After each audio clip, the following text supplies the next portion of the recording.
And we are back live with another Between the Pages book chat. And today we have two authors for you with Amanda Muratoff and Kayla Hansen. And they're here to discuss their book, Embrace of Shade, which is book one of the Pantracia Chronicles. I hope I got that right.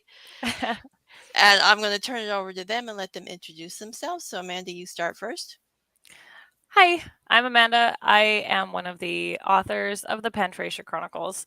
And as Anita said, Embrace of the Shade is book one.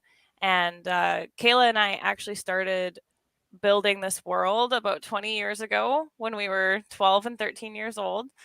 And so we've kind of grown together as writers. And I think that's why we kind of stuck to writing together because it's just something we've always done and we've always been comfortable with. But I'm from Langley, BC. No, it is not snowing here. Hopefully, not soon either. But yeah, I have a son. I've got a 4-year old and a 7-pound little black cat who is a terror. And I live with my husband and obviously my son. And my parents actually live in our house too. So it's kind of great having built in babysitters. Okay, so tell us about yourself, Kayla. So I'm Kayla Hansen. I'm the other author of Pantracia Chronicles. I live in Cedar City, Utah, where it is snowing right now. And Amanda laid that up for me perfectly. Thank you, Amanda. You're welcome. Um, and I live with my boyfriend and our 5-month-old puppy, who is an absolute terror and making my whole life interesting right now, and a 12-year-old cat who also has a very interesting life thanks to the 5-month-old puppy now.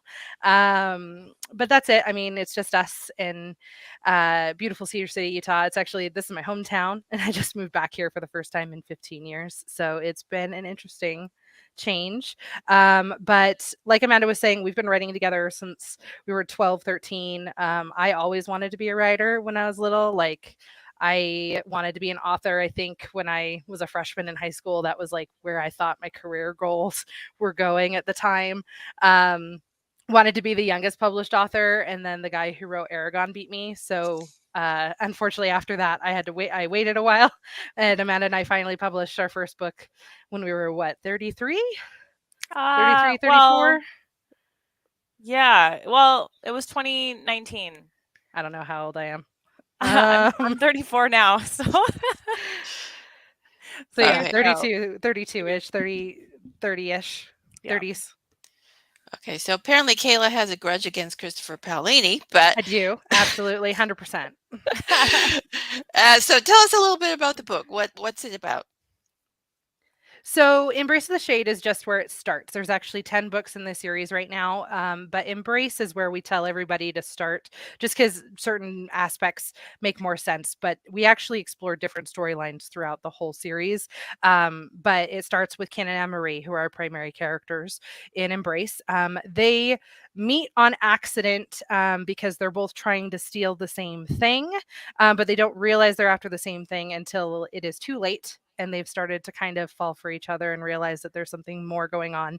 And it's kind of a story about their dark secrets and a lot of secrets that they have in their both of their past and the hesitancy to really share and open up about those things, and how it kind of develops into telling this bigger story of this bigger part that both of them have to play in the world, with this big bad evil who is our big presence through the whole series, and kind of introducing him and showing that these two actually have much larger parts to play than they can even anticipate. Okay, so Yeah.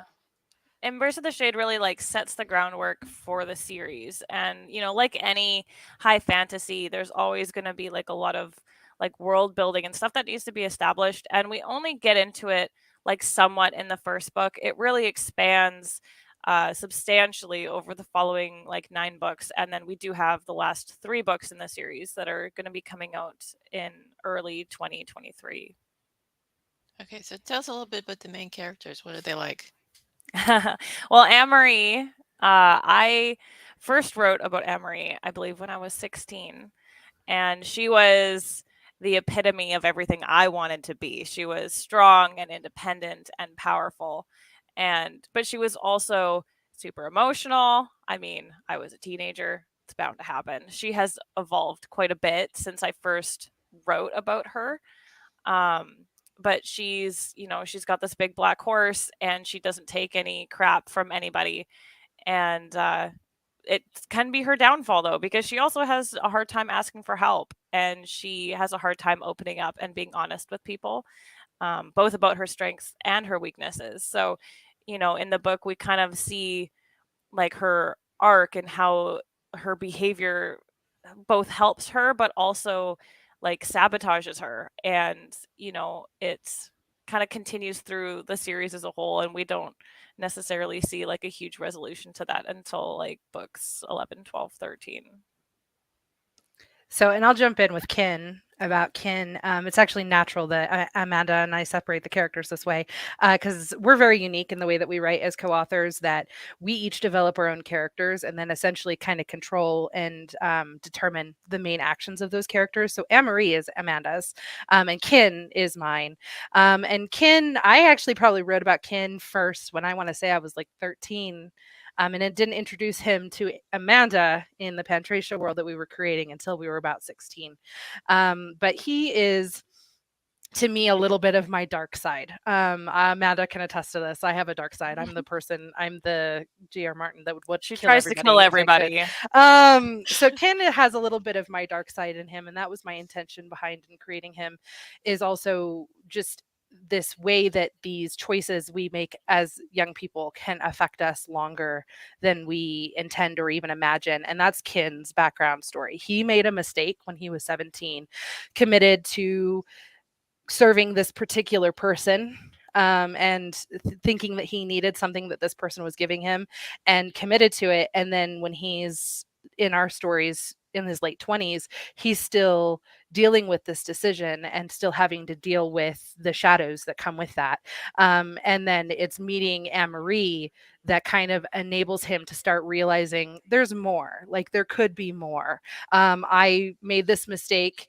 It's not going to be the end. It's not the end all be all of everything that's going to control me for the rest of my life. And so it's him, a lot of his arc is trying to find this redemption for this mistake that he made when he was 17. And we've got redemption through the whole series, but he's got one of the strongest ones in just trying to figure out how he can actually be this person that he knows he's capable of being for Anne-Marie and somehow redeem himself for these mistakes and this dark history that he has. He's a little he's very shadowed in the sense that he doesn't like to share. He and Emery, that's honestly a large part of the conflict between them in the first book, is that they both just don't know how to talk to each other, how to share secrets and how to actually communicate. And so their relationship issues are actually very genuine in the fact that it's communication issues. And that's so real. Like, I think we can all relate to communication issues in relationships. And so it's him realizing, like I said, his redemption, his story in that sense. Okay, so tell us a little bit about some of the secondary characters. Do any of them stand out? Well, I love the horse. And I don't know, for all you like Disney movie fans, like the horse always has the personality. So, Anne-Marie's horse is I've got a big tattoo of his face on my body. But I love the horses. I love the animal side characters. And it's like there's more as the series goes on, but um that's kind of where my brain immediately goes, is to the four-legged side characters. See, I always go towards the villains. You're going to Alana and I am Uriel, I know. 100% going to Alana. She's not introduced super strongly in book one, but she is the one of the primary reasons why Ken made the decision that he made when he was 17. And I just always find her to be an interesting, complex character. I love villains. I'm always the sucker for the villain in every Disney movie. And I admit I'm kind of I all my characters tend to be the more villainous ones in the books for sure. But I just love Alana because her backstory is so interesting. And is revealed very slowly throughout the whole books, to where she came from and why she became the way that she was. And I just think her arc through the whole series is really exciting and fun. But she's super minor in like their first 3 books. Yeah, well, I write horror and dark fantasy, so I'm right at home with the villains too. Yeah, So, sounds good to me. okay, so this is for each of you. What scene was the hardest one or type of scene to write in the book? Ooh, that's a good question. The hardest to write. I I don't like unresolved tension. So for me, and I'm gonna try to say this very carefully and not give spoilers, but um, we might enjoy cliffhangers, and at the end of the book, things are. I'm like tiptoeing around this. Um, the end of the book was probably the hardest to write because I know that that's not the end, and even, it's the hardest part of the first book, but it's also the hardest part of the third book because unlike a traditional, like, if you're reading a romance, like, we don't resolve all the threads in book 3 of this trilogy because this trilogy is a part of the bigger series, and we can't resolve it because it's not meant to be resolved until the later books. But I think that was really hard for me because I want to give that conclusion. I want to give like that happy ending, but it just isn't meant to be yet. So that was the hardest part for me, I think. I Okay. think for me, there's 2 different kind of hard to write. Emotionally, some of the harder scenes, I think, for me when we're working on them is a lot of the issues that some of our women have to deal with specifically. One of the things that I really love about writing a big series is it gives Amanda and I space to really explore a lot of issues that are personal and important to us. And as women, we really want to put a voice to these women's issues that women face. And there's some pretty emotional scenes, specifically in women's health, that our characters have to deal with. And those scenes, for me in particular, are really difficult. They're rewarding to write and get down and be able to share, these emotional strides that our characters are making through these situations. Um, but those ones are hard to write. As far as like actually hard to write, as far as like getting words jotted down on the page, I think the hardest one for me is whenever we are starting something new. I think when we're starting a new part of something, a new story, a new part of the story, I'll say starting writing 13, because that's where we are right now, is actually we're writing book 13, the final book in the series. Um, it was hard to get to the point of being ready to write this one because so much of the Pantracia Chronicles, it's kind of base bones, we knew, because it was all based on old text-based role plays that Amanda and I used to write when we were younger, between 16 to 25, whatever. We had a pretty good solid kind of start for a lot of these characters, but we never had any kind of resolution figured out before now. And so this is the first time that we're actually dealing with figuring out the resolution for these storylines. And so that, I think, has been the really hard thing to write lately, Yeah. has just been figuring out what the hell we're doing. That Yeah, has definitely been, I mean, I think we've spent a lot of time outlining, and like a lot of time outlining. yeah, But to and touch yeah. making all those plot threads fit in the Yes, Oh, yeah. exactly. Oh And my I gosh, mean, like, that's the reason why we're going so slow with the last 3 books, yeah. 11, 12, and 13. We don't wanna release any of them until we know that we've wrapped it all up correctly, and so Yeah. we're waiting so we can edit all 3 of them together in order to make sure that we actually give readers the resolution that they're looking for in all of these different storylines. Because it's hard. We've got 12 main characters at this point, I Mhm. wanna say, that we've built throughout the whole series, and so you're trying to resolve 12 story arcs. Phew. Yeah, and to touch on what you mentioned before about women's issues, there is actually in the first trilogy, there is a part where we do have a character who deals with postpartum depression, and I was writing that while I was dealing, like, I was a new mom and I was dealing with postpartum depression, and so like that was really hard to write because it felt like a mirror was like shining back at me, and like the things you do when you're in that state and the way you think. And that was hard to write just because it was so emotionally driven. Mhm. Yeah, I bet it was. So, what are your characters afraid of?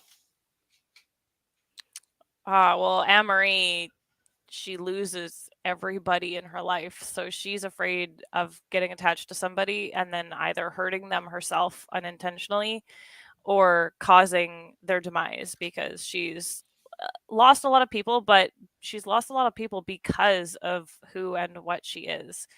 And that's really hard for her to deal with. So she often chooses not to become attached to people because she's afraid of affecting them in such a negative way.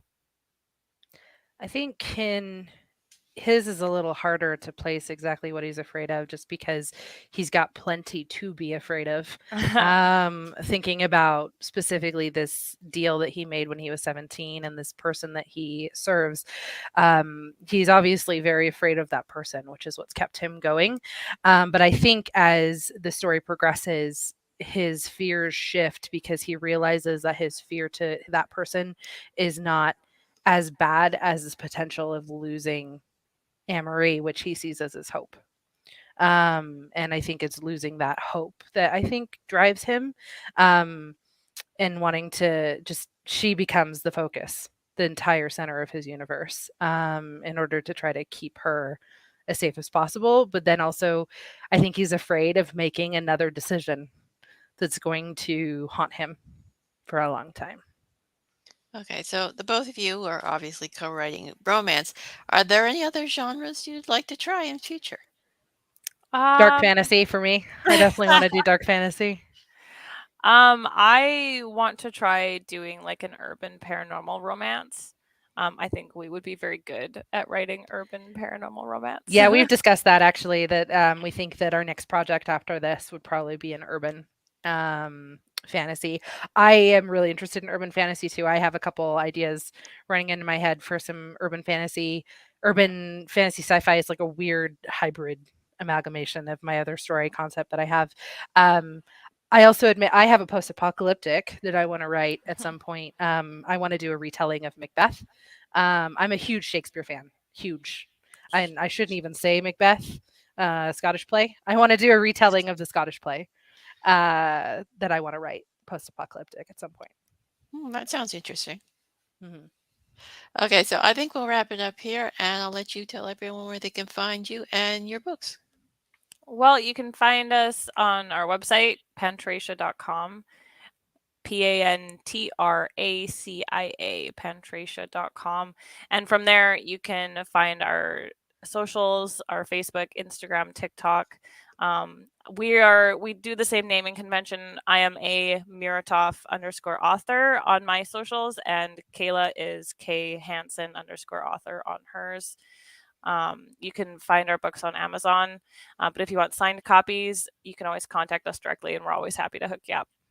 Okay, so I have the book and the website linked below in the description if anyone wants to check it out. That sounds like interesting reading and a lot of reading for this. There's several books in the Yeah, it series. keeps you going for a while. It's hard to put Yep. down though. They're very binge-worthy. My mother-in-law read them in a week. Oh, well, that's an excellent recommendation. That is. Okay, so I'd like to thank you both for being here. It was a pleasure chatting with you. Yeah, thank you so much for having Thank us. you. Okay, and join us next weekend for another episode of Between the Pages Book Chat. And that's all for now. Bye.